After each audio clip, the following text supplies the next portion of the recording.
नमस्कार दोस्तों, स्वागत है आपका भजन ज्ञान चैनल में। महाशिव पुराण से 532 पेज से मैं पढ़ रही हूँ। रामेश्वर नामक ज्योतिर्लिंग के आविर्भाव तथा महात्म्य का वर्णन। सूत जी कहते हैं, ऋषियों, अब मैं यह बता रहा हूँ कि रामेश्वर नाम ज्योतिर्लिंग पहले किस प्रकार प्रकट हुआ। इस प्रसंग को तुम आदरपूर्वक सुनो। भगवान विष्णु के रामावतार में जब रावण सीता जी को हर कर लंका में ले गया, तब सुग्रीव के साथ 18 पद वानर सेना लेकर श्री राम समुद्र तट पर आए। वहाँ वे विचार करने लगे कि कैसे हम समुद्र को पार करेंगे और किस प्रकार रावण को जीतेंगे। इतने में ही श्री राम को प्यास लगी। उन्होंने जल मांगा और वानर मीठा जल ले आए। श्री राम ने प्रसन्न होकर वह जल ले लिया।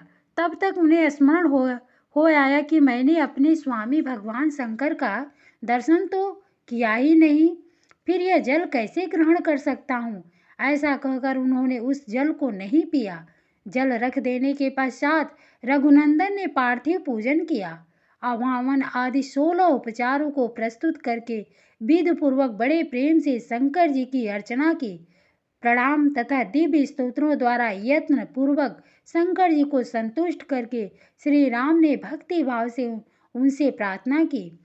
श्री राम बोले, उत्तम व्रत का पालन करने वाले मेरे स्वामी देव महेश्वर, आपको मेरी सहायता करनी चाहिए।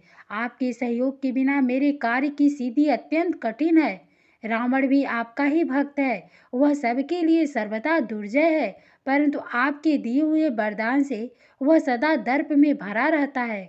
वह त्रिभुवन विजयी महावीर है। इधर मैं भी आपका दास हूँ, सर्वदा आपके अधीन रहने वाला हूँ।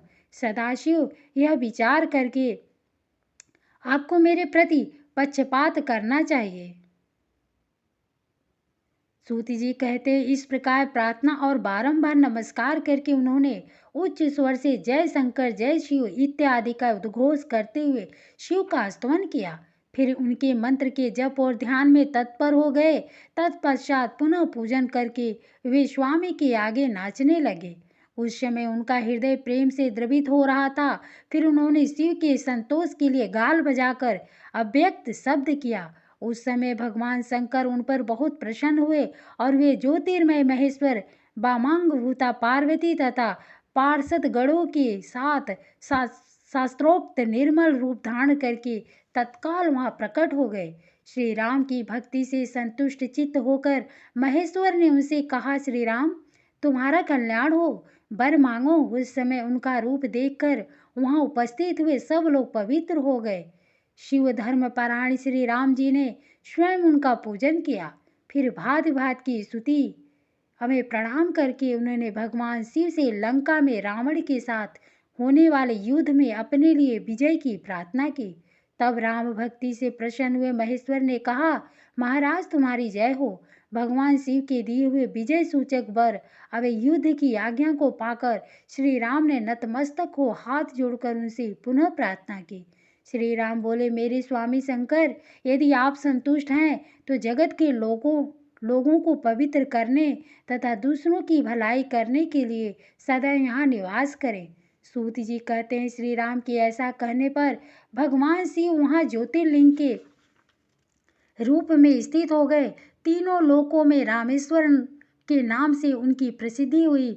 उनके प्रभाव से ही अपार समुद्र को अनायास पार करके श्री राम ने रावण आदि राक्षसों का शीघ्र ही संहार कर दिया और अपनी प्रिया सीता को प्राप्त कर लिया।